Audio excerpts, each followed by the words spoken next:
the law enforcement there, fire department was there, the EMTs were there. No one is giving me any information, and I felt fear and I felt faith kind of coming up the two sides there. And I knew I had to choose one of them.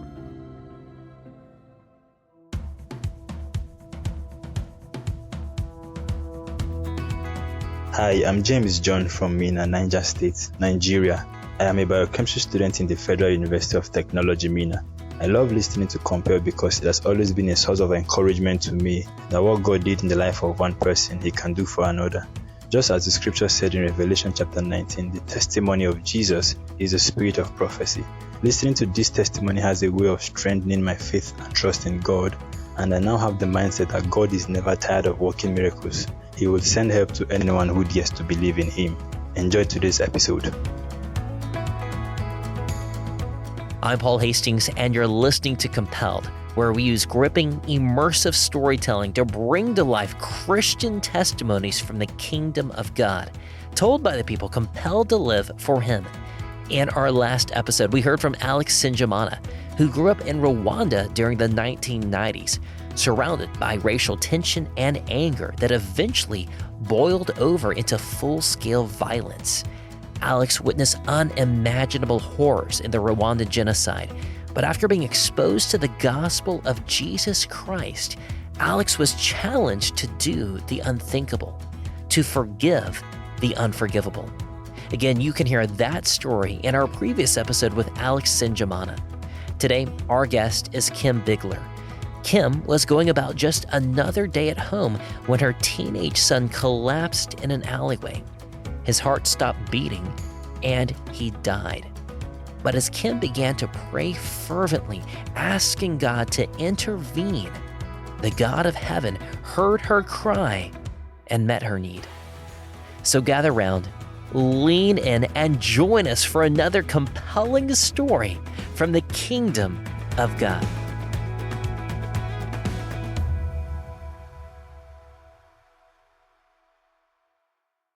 Earlier this year, Kim and I met at a church in Louisiana on a cold day in January.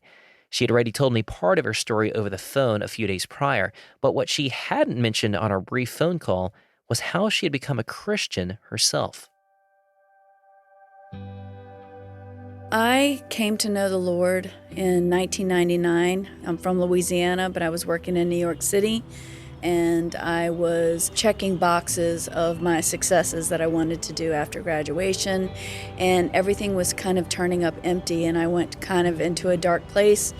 I wasn't feeling as much success as I thought I was having, and living in a big, exciting city, I've never felt so lonely, so empty, and purposeless. So one day, got a promotion. I was walking home from work in New York City, and I felt literally almost like somebody was following me in New York City. That's not unusual. And so I thought somebody was about to rob me or steal my purse. But it was a good feeling. So I was like, I don't know what this is. But once I got to my apartment, I felt a heat just hit my back. And it was like something enveloped me. Someone enveloped me. And I fell to the ground, bawling, crying. It was like I saw my life from beginning to end. I had become a real hard person in life, just not trusting of many people. And again, just kind of after successes to make myself feel better, more complete, more secure. And this person just kind of enveloped me and said, this was not the life that I had for you. And I felt the presence of God, and I knew it was Jesus. Everyone says, how do you know it wasn't Allah? How do you know it wasn't Mother Earth? All I know is I saw, like in my spirit, Jesus on the cross. I put him there. I was sorry. I was not living the life I was supposed to live. And he just wanted to have a relationship with me. It was not condemnation. It was just he wanted to have a relationship with me. So I felt saved and called at the same time. And so I gave my life to Christ, cried out my sins for like 3 hours before him, saying, I'm so sorry, I'm so sorry. Use me type of thing for 3 hours. And then after that, I went, well, where do I go and learn about Jesus? So that was kind of my coming to faith was literally almost a Saul to Paul experience. It was just like, you have to wake up now.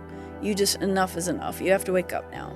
So that was my faith journey. And because of that, I feel like that was preparing me for things to come in my life that I would need extreme faith for, that I would need to know that miracles happen, because I actually was one in New York City that day in 1999. Kim's newfound faith was on fire, and she joined several mission trips around the world into Russia, the Philippines, and Fiji. A few years later, she was serving in youth ministry and ended up marrying her church's worship pastor, Ben. But now, as a married woman, there were new priorities, and the spiritual wind in her sails began to die down. Doctors had said that Kim would never be able to have kids, but they were wrong. She and Ben became pregnant with a baby boy in their first year of marriage. They named him Phoenix, after the mythical bird that, after dying, turns into a fiery blaze and then springs back to life from the ashes. For Kim, Phoenix's name bore a lot of personal meaning, since it was a reflection of every Christian's spiritual journey, destined to death, but resurrected to new life in Christ. Hope from the ashes. His birth was very hard. And really, from his birth, he always had issues.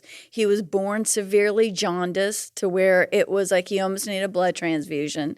He had this cough, asthmatic symptoms all of his life, that he would cough so hard, he would want to vomit, or he couldn't breathe anymore. He had rashes all over his face. So everything was scary, scary, scary, scary, scary.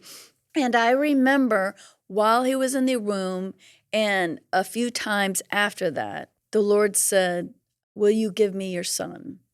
And I'm like, "Sure, Lord, I dedicate him to you."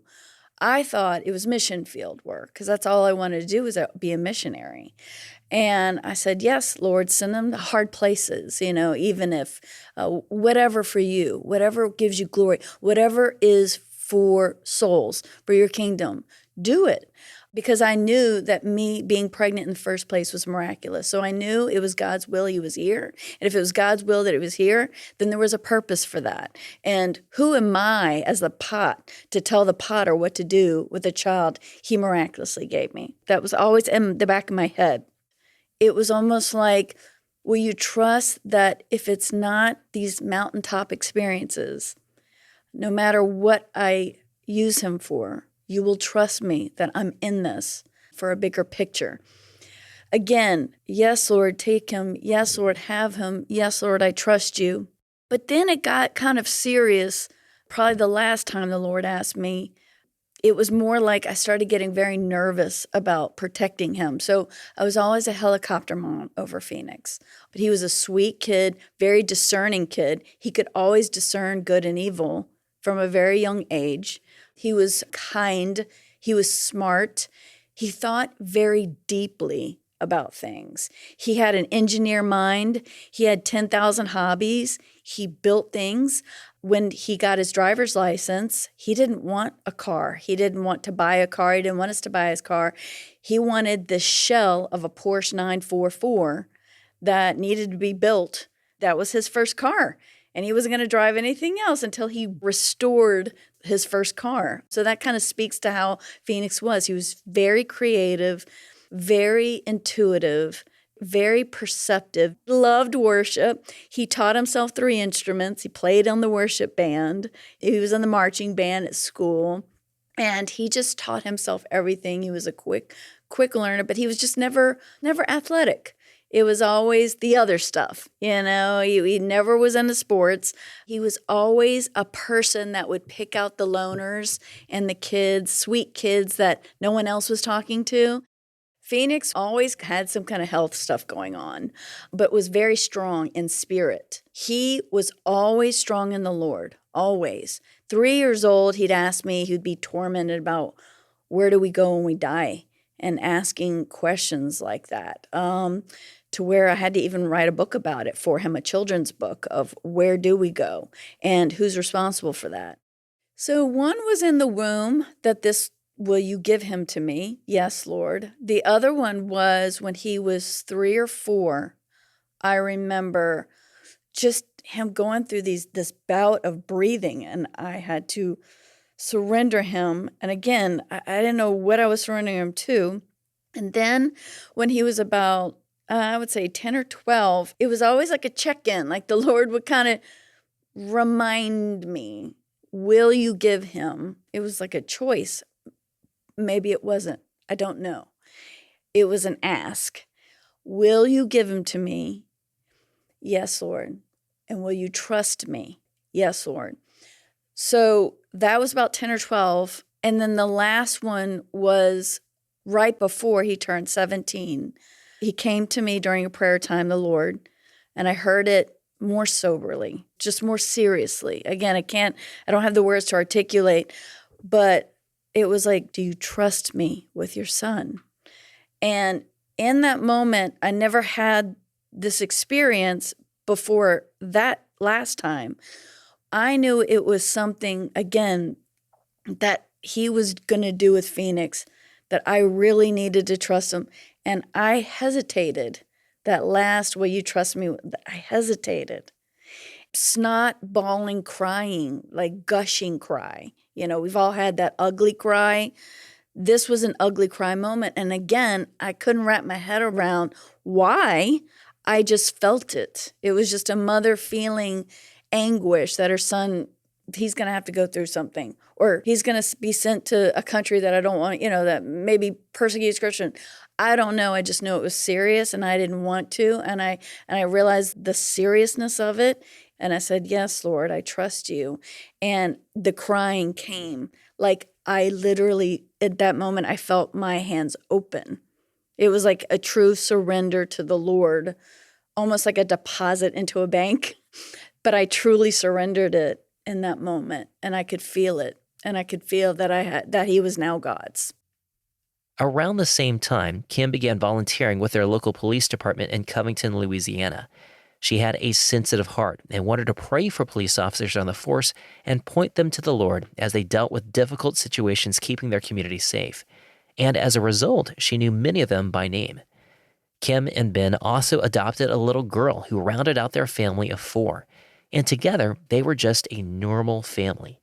That is, until the summer of 2023.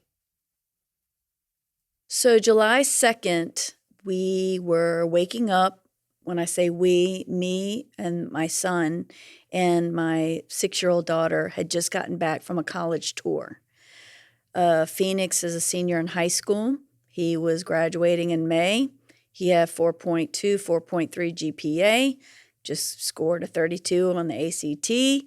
So we were visiting colleges and they were eating them up in a good way. We visited 4 or 5 colleges and he was excited. He was landing on a few of them and it looked like he was going to, really not have to pay for anything because of his outstanding achievements. Phoenix gets annoyed with me and his sister because, we're girls and my mom was with us. So there was another, so I think it was just too much estrogen for the week. And he was ready to do guy dude stuff. And that morning, my husband was going to the shop. We have our own woodworking business. And that's where Phoenix's Porsche 944 that he was restoring is, and that's where he went to go work on it. So he's like, I'm going to work with Dad today. And I remember there was a heat advisory. I said, oh, no, you're not. And again, being that hovering mom, helicopter mom, making sure everything is like stellar for him. I said, no, there's a little bit of a heat advisory and I'm not comfortable with it. He's like, Mom, we have this conversation every summer in Louisiana, Mom. I have band camp that's like 110 degrees and I'm sitting marching in the field. If I can do that, I can go to the shop. And he's like, and plus I know how to water myself and put the ice around my neck and Dad's got the big fan. I'll do it right in front of the big fan. And I remember just going, nope, it's just no, you're not going to go. And he said, Mom, at some point you have to let me go. That hit me like the voice that I heard the Lord speak to me with when he was asking me to give him my son. And I heard the Lord's voice. And he says, you do. So I did. So he left and I had an uneasy feeling the whole day about him being there.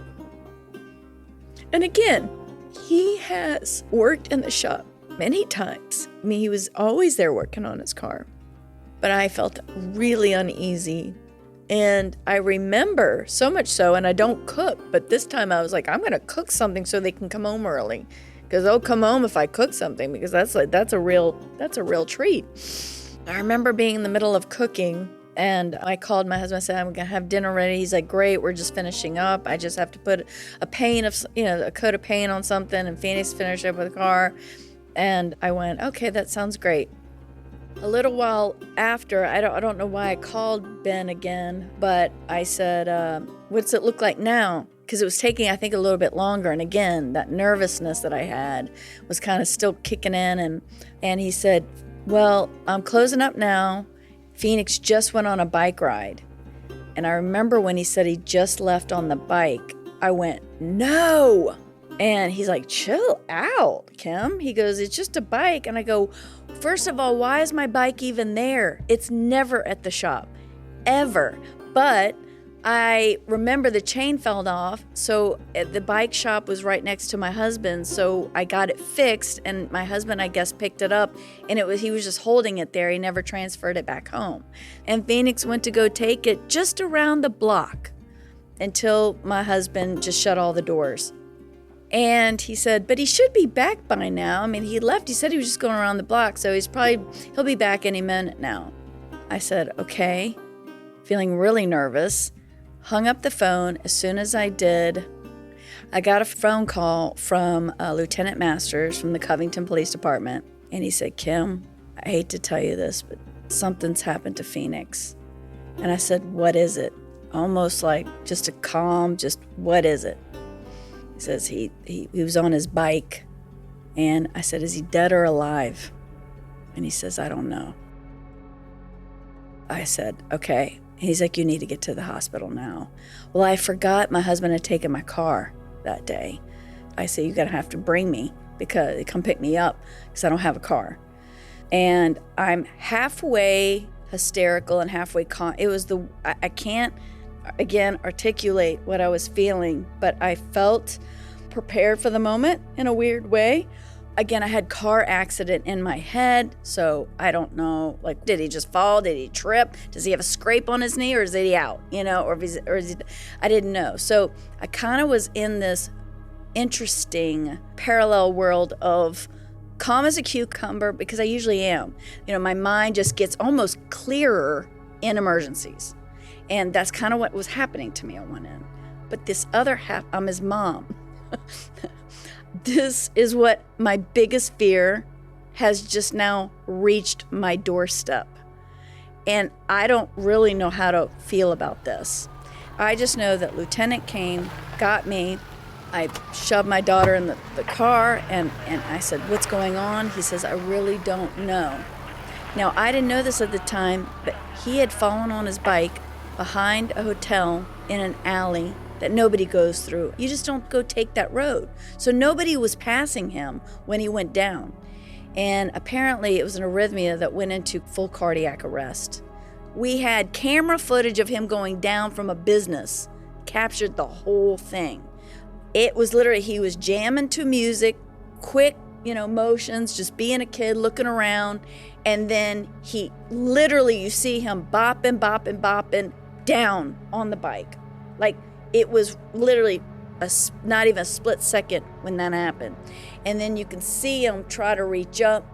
You can see him trying to, you could see him fighting through this cardiac arrest, the 17-year-old kid fighting through a cardiac arrest. And because he was in that alley and nobody passed him, because it wasn't a real noticeable road, 20 minutes without anybody finding him, he was laying there. Kim would later discover that Phoenix was a victim of sudden death syndrome, similar to sudden infant death syndrome, or SIDS, in infants. In Phoenix's case, it was a total breakdown of electrical activity in his heart. One moment he was breathing normally, the next moment his heart had stopped beating and he had no pulse. And there, alone in an alleyway, Phoenix fell down and died. We'll be back after this short break.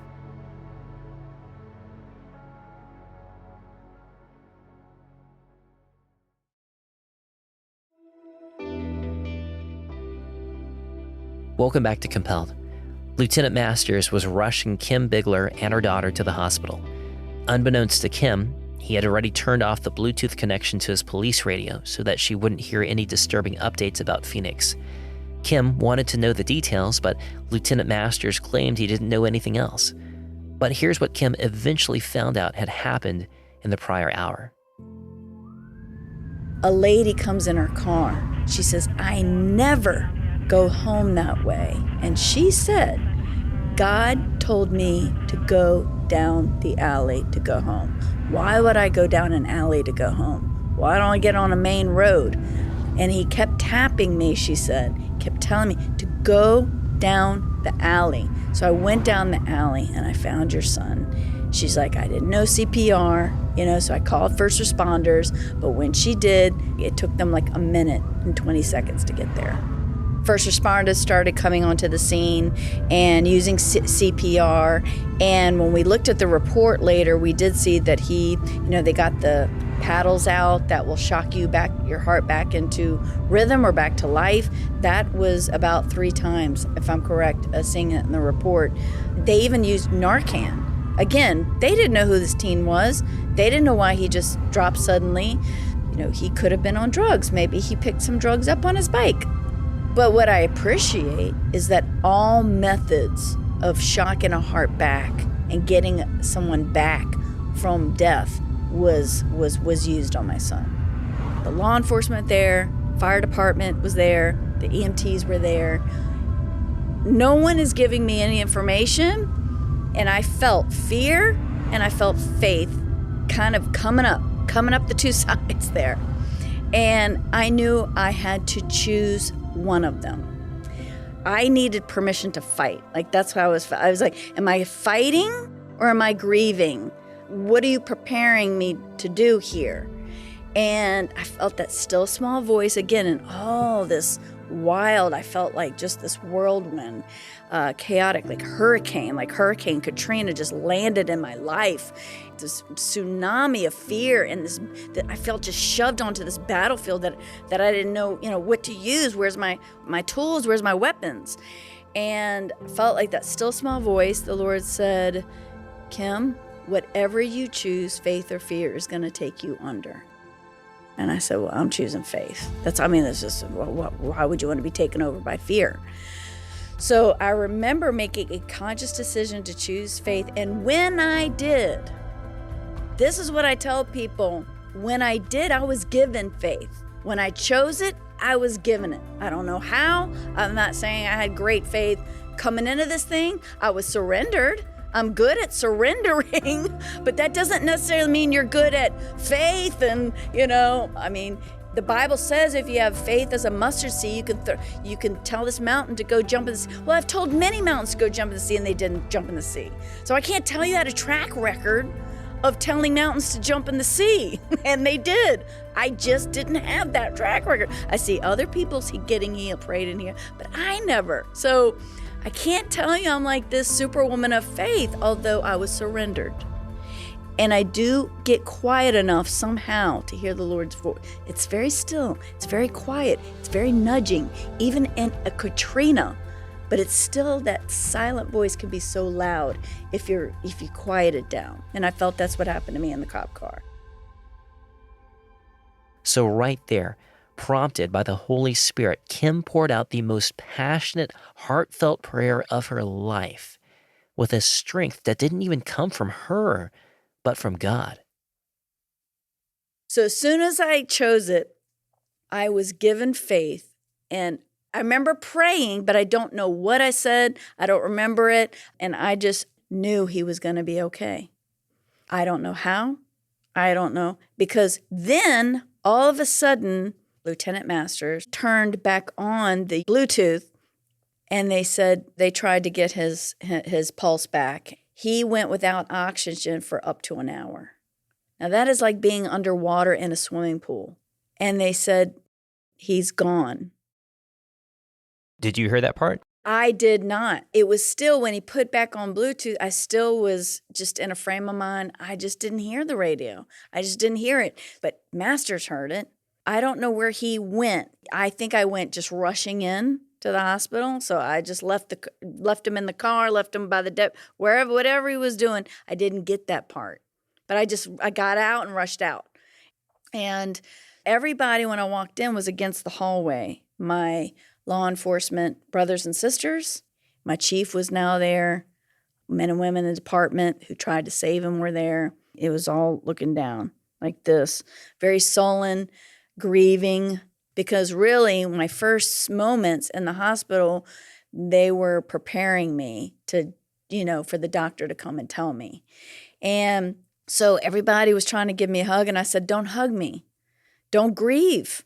He's going to be fine. And they kind of looking at me like, like, Kim, and I'm like, nope, don't take me to the room. That room, don't take me to the room. Just take me to my son. They kind of were still trying to get me into the room. And I just remember being really angry that nobody was listening to me. And then I'm trying to okay, what happened? They're trying to tell me more about what happened. And that kind of all seems like a blur until the emergency room doctor came into my room and he said he wasn't coming to, he wasn't coming. There was no pulse, no pulse, no pulse. And he was going to call it as the emergency room doctor. Something told him one more time. Try one more time. And the emergency room doctor will tell you this. And he said in that moment, he did it after, again, an hour of trying. He did, and Phoenix came back. But in telling me he came back, he was also still very sick. And he's got about 20% chance to live. To give him the best hope, we're going to airlift him to Oxnard in New Orleans. We're on the North Shore. And I really cannot tell you at this point what to expect. Just know that he's he kept saying, very, very, very sick little boy. I somehow got a stoic, that's all I can say. It wasn't blubbering. It wasn't even a mom broken, oh, no. It was a stoic warrior. Like I just suited up. I don't know what else to say other than I know what I felt from the Lord during that time in the car. And I know what he showed me for his life. And I know he said, trust him. So maybe it wasn't trust him that his death will give him glory. Maybe it's trust him that all things are going to look like he's being taken from this earth.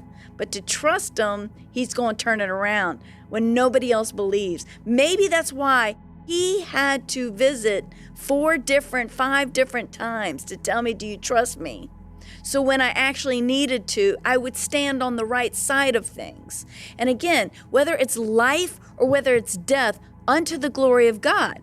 You see, a servant of Christ, no matter what we go through, sorry, I'm just feeling the Lord right. No matter what we go through, whether we live or die, his gain. So at this point, I feel like that surrender was necessary. All these years just to surrender. He didn't need to see great faith from me. I didn't need to prove to God that I could have faith in this moment. I needed to prove I could be surrendered to him. And somehow in that moment, I could see the bigger picture. I knew it was for souls. It was the weirdest thing. I suited up in armor, not to fight doctors. We don't wrestle against flesh and blood, powers, principalities, and bodies. I wasn't battling that. I was suiting up because I knew I would battle my own unbelief for the days to come, my own fear, my own frailties, my own weaknesses, my own pain, my own hurt, my own grief. I knew I was going to battle these things in days to come. I just knew that was going to be my war. And I had to armor up. Now, I'm on this, faith. I'm worried, but it's worried and faith together. It's weird. And my husband was grieving. So we were on 2 different, he couldn't see it yet. Phoenix was flown by helicopter to the pediatric intensive care unit in New Orleans, while Kim and Ben rushed there in a car. It was obvious that God had already intervened by restarting Phoenix's heart. But according to the medical community, Phoenix was most likely still going to die. Now, God doesn't give everyone assurances of healing, but for reasons unknown even to herself, Kim felt like God was saying he wasn't done yet. That was like the longest ride I've ever been in. But I just prayed, we worshiped, we proclaimed the goodness and the love of Christ. And again, I saw it again, that this will be the saving of many lives. This one life broken, resurrected for his glory was going to be of the saving of many lives. We got there finally seeing my son, because I really haven't seen him. And when I saw him, he was every life support system there was, he had it. There were so many machines around him.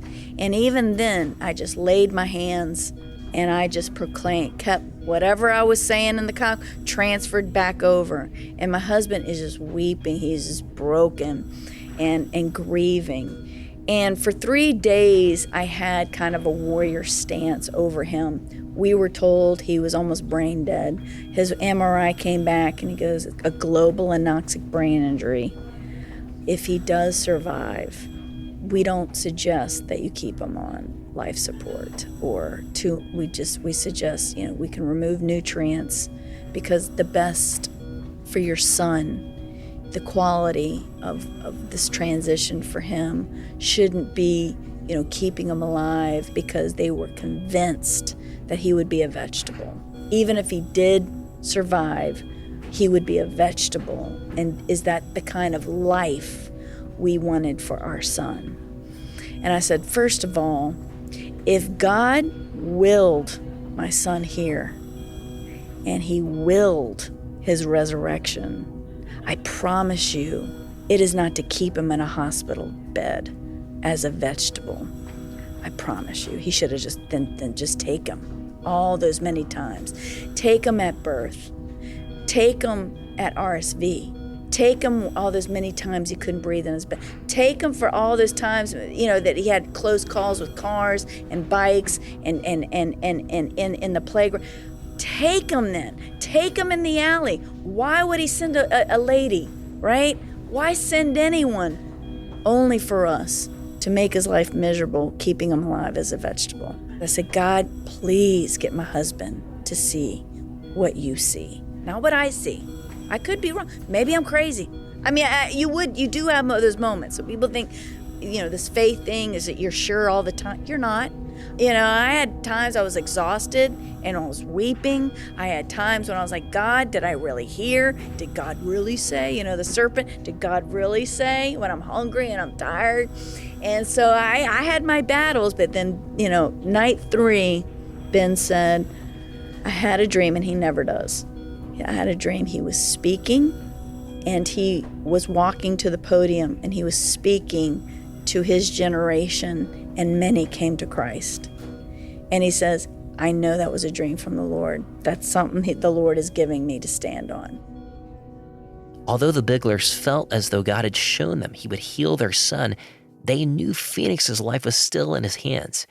Phoenix's medical tests were coming back with very poor results, and the prognosis was grim.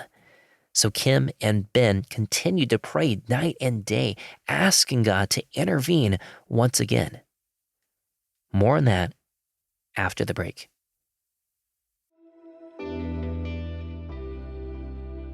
Welcome back to Compelled. Kim Bigler, her husband Ben, their church family, co-workers, old friends, family, all of them were praying for Phoenix, asking God to heal him. But the oxygen deprivation his brain had experienced was massive. Permanent brain damage occurs after about 9 minutes without oxygen, and in Phoenix's case, his heart had stopped beating for up to an hour. And while Phoenix's heart had miraculously started beating again, his body was only being kept alive by dozens of machines hooked up to him. In the world's eyes, the situation was bleak. Test didn't show anything good, Paul. Didn't show what God showed me. It didn't match, none of it. I even had to redo the MRI. Surely, there's some lights going on in there. Not really. So everything was affected. But day by day, something was moving. Something was stirring. His eyes started to flitter. Everything they said he wouldn't do, he started to do in 2 weeks. His eyes started kind of fluttering up. Oh, that's just an unintentional movement. His legs started kind of rustling. His fingers started moving. Oh, those are just the brain, when it dies, it may jerk, but it's not intentional movement.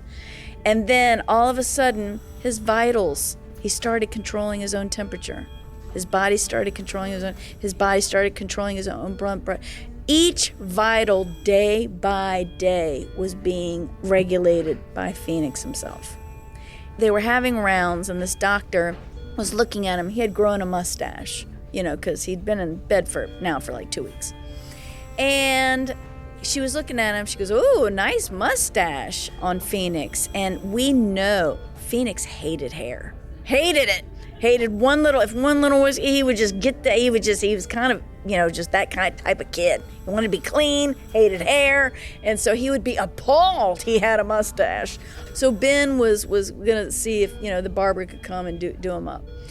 Well, it was kind of getting serious because we were talking about, they're still thinking that he's not going to be anything, and his quality of life and whatnot. Well, Ben was just trying to lighten the mood because we have a great superpower. It's called humor. The doctor was just kind of just checking his eyelids and checking things, and she said that about his mustache. And then Ben just kind of cracked one of those third grade jokes. "I must ask you a question." And Phoenix, like the sloth in that movie Zoology, his smile was like he got so big very slowly. It first was like a little crack. Then it was and then you could see teeth, and then his big smile covered his whole face, and his eyes got wide with the smile. And the doctor goes, "Is he smiling?" And Ben goes, "Oh my goodness, he's there." We knew cognitively, personality-wise, that Phoenix was that was God showing us that Phoenix was there. Not a vegetable, not 1% of him. He wasn't 5 years old in his body, a 17-year-old body, that he was all there. And that's all we needed. That's all we needed. So God gave us these little God winks. In it all, God was winning over nurses. He was winning over doctors. Again, talk about a bigger picture. All over the hospital, doctors and nurses were talking about the incredible story. A 17-year-old boy who was supposed to be dead, but somehow was still alive and apparently getting better. His life in those moments in the hospital was speaking to everyone about Jesus. And that was one of Phoenix's biggest things. He wanted to be an evangelist, but he was so shy. He just didn't know how to go about it. Didn't know what to, And he was speaking loudly with his recovery and how Ben and I were handling it. God was using all of that to speak to doctors who see the worst of humanity, to law enforcement who sees the worst of humanity, to social workers who check in, to hospital chaplains. We were ministering to the chaplains of the hospital. And so God was using all this. Jesus is real. He's here. He intervenes. He moves. Now, again, I don't have a resume of telling mountains to go jump in the lake, and they did. I don't have that. All I know is that he can, he does, he will. Nurses had asked for prayer. It was just an amazing time in the PICU. Who could say it's an amazing time in the PICU? But it was. We talked to more people about Christ in that room than I had the last 3 years. And being here with my son, I was not going to waste the moment because I knew God gave us a miracle for a bigger plan of salvation for everybody who was touched by the story, everybody who would come by our room, everybody we would meet going to the hospital hotel. I was not going to waste it because we had a testimony. And I knew it was for saving souls. And if Phoenix was still fighting, we were still fighting. How Phoenix has handled this, though, has been almost extraordinary as the miracle itself was. When we asked Phoenix, when we finally had a wherewithal to kind of know what was happening to him, because at first, he was kind of groggy, kind of still in the cloud. Little by little, he come out of this cloud. He started to remember family members. He remembered all of us, all his families, all his cousins who even don't live near us. He knew all started coming back, came back. All of it was back. All of it was back. Played chess. Didn't relearn it. Just knew how to play one day. Before, we would give him a chess set, give him Uno. He loved Uno. Phase 10. Didn't know what to do with it. And then a week later, he was playing and winning. But the biggest miracle is, Phoenix, are you mad at God? Because he was very quiet, didn't really know how to communicate with us yet, because he couldn't write yet, couldn't type yet. Now he can, but he couldn't at the time. So, are you mad at God, Phoenix? And he said, I'm better for it. Who can say that? I'm better for it. He said, this was purposed, Mom. And he said, like Job, Satan asked him, can I touch him? Yeah, but just don't kill him. And he says, whether I am a Job or not, this is to bring glory to God. I don't know how much you can expect from a 17-year-old son, but that is pretty extraordinary. And to me, that can only come from God. Although Phoenix was only beginning to recover his full mental faculties, there's a sense where he was willing to echo the words of Jesus in the Garden of Gethsemane when he prays to the Father, not my will, but yours be done. In life or in death, in health or in suffering, may God get all the glory. There were many other examples of how God was using Phoenix's story, including even the day of his accident. Specifically in the life of Lieutenant Masters, the police officer who had first called Kim and given her a ride to the hospital. Although he had told Kim during their drive to the ER that he knew very little about the situation, it turned out he knew much more than he was letting on. He was on the scene, up close and personal to my son, gone, got his wallet, looked to see who it was, saw it was my son, and didn't want strangers picking me up. So the fact that he kept saying, I don't know anything, he did. He had come far away from the Lord, Lieutenant Masters. That was his backstory. Far away. Made Jesus his Lord and Savior at 12 years old. And just, again, a series of just sin, disappointments, seeing all the bad that he sees. He just was like, God who? How does a God allow this much suffering? And he was just kind of over it and done with God, as he'll tell you. And so when he saw Phoenix's death, he's like, see, another good person. Because I see bad people all the time, and their lives are saved. They don't lose their kids. They don't go through. But here Kim is, she serves the Lord. Like, he just couldn't wrap his mind around that. Satan really had twisted. See, is God really a good God if he really loved you, And here this, dead kid is. And so he said at first it solidified the fact that maybe God isn't all who he says he is. Until he said he rode in the car. Whatever I was praying, he felt the impact of while he was driving, felt the presence of God. He says, I have never in my life I've heard prayers of hope, but I have never heard declarations of faith. That's how he says it. He was so touched by this, and he was not telling me that Phoenix is dead because, again, going through all this fighting in the car and thinking God's a good God, he didn't want my face shipwrecked. He couldn't tell me he's gone. So where's your God now kind of thing. He couldn't be the person to be in that moment, in that space with me, because he was in his own space with God about him allowing bad things to happen. So it almost justified it. But when we parked, I think I went just rushing in to the hospital, and then the deputy came over and said, we got him back. He says, I was so stunned. He said, got who back? And they said, Phoenix. He goes, Phoenix is back? And he said, yes. And he said he went home and cried. He says, there's a God and he loves us. And for somehow that restored Edwin's faith.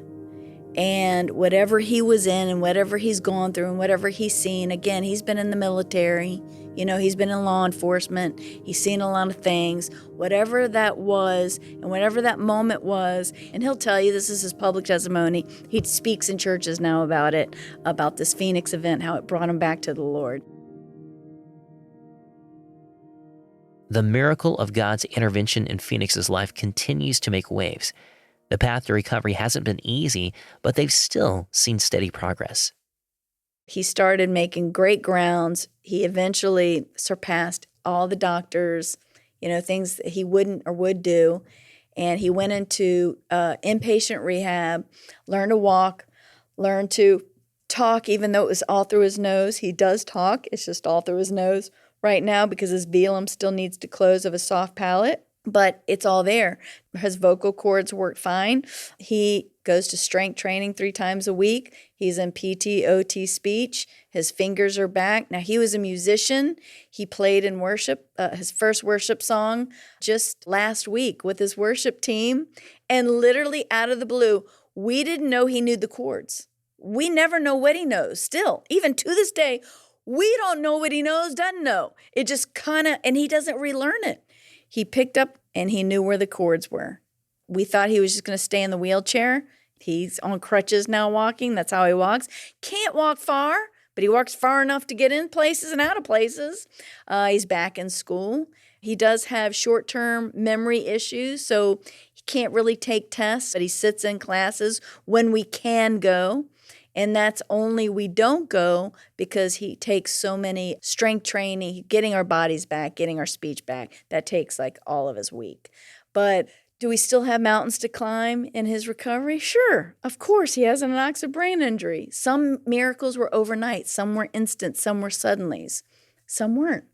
And some were still walking out. Do I have my ebbs and flows of mega faith or, doubting Thomas? Please show me your wounds once again so I can believe. Yes, I just do.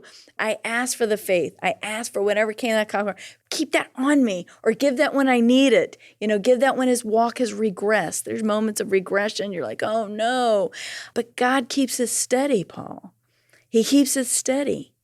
He allows us to go through the ebbs and flows because we see how fragile our flesh is. And we do pray for greener pastures. Is that in the cards for us? I don't know. But God does. And there's something really remarkable. It's just like Phoenix. I now know you can withstand anything. You can face your greatest fear if you know God will use it. And he's not using it so you can get a bigger house. He's not using it so you can, be more successful in your business. Miracles are for saving souls. They are a demonstration of God's power, just like a mother who overcomes grief of a dying child. That demonstrates God's overcoming faith in his reality more than anything. You know who's been my biggest champions, my biggest people who I get faith from? Mothers who have lost children, lost them. Because to me, the greater miracle is that you lost your prized possession and you still follow God. You still believe him. You still serve him. You still believe in miracles for my son. These are prayer warriors for my son, where they were prayer warriors for their children and God took them. That is of another world. That to me points to the Lord. That to me is, you're right, time is short. What are we doing trying to build kingdoms here other than building his? That's the only reason that when I look at that video that plays in my mind, because again, my son's event was all on video. I shouldn't have watched it, but I did. It replays, and the only thing that keeps me to going to utter despair looking at that again and the what ifs of college and where he was headed, the only thing is that, but that incident was the saving of many souls for Christ, who I will see in heaven because that happened. Kim, Thank you for coming. Appreciate you giving the Lord the glory for this too, and appreciate you coming on the show. Thanks for having me. I appreciate it.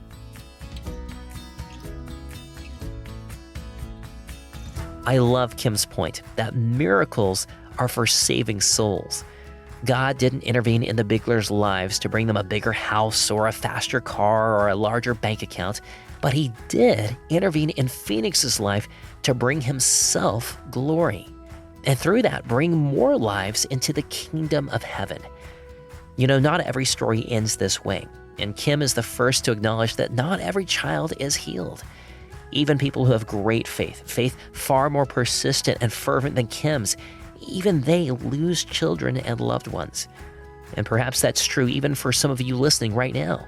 There may have been times that you were certain God was going to heal someone or spare their life, and yet he didn't. And we don't have all the answers for that. We are not God, and he isn't a genie in a bottle that we can control through a formula of the right prayers and promises. In fact, in 1 Corinthians 11, the Apostle Paul reminds us how he suffered tremendously through beatings and whippings and was imprisoned and shipwrecked and was even stoned and left for dead. But he endured all of it to bring God glory. And God asks us to do the same through our lives as well, even in the good times or the bad. But that does not mean that we should give up or be afraid to pray. God is a good Father who loves to give good and beautiful gifts. He is not a weak God or a sleeping God. He is a real and living God who hears our prayers and can move the mountains and even raise the dead. Today, Phoenix and his family still live in the same town in Louisiana. Phoenix has continued to recover and recently graduated from high school just a few weeks ago.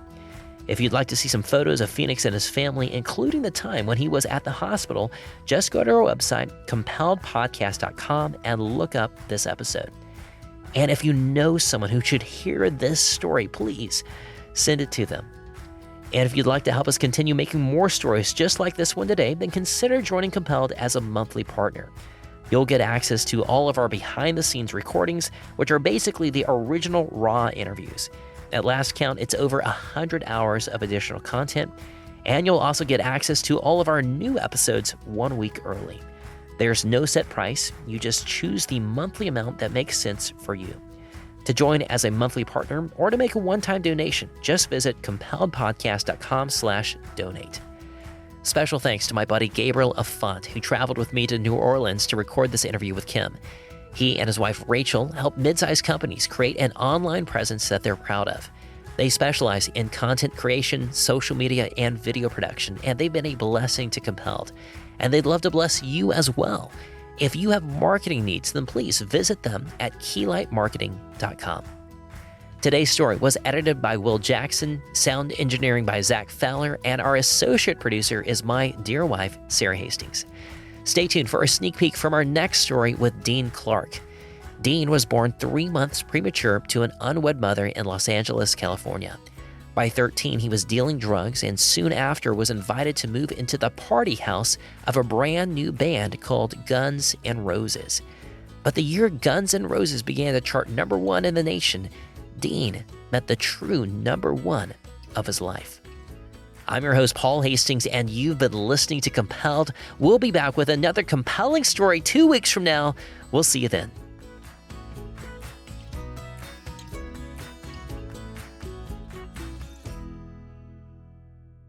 In 8th grade, I'm arrested for dealing drugs.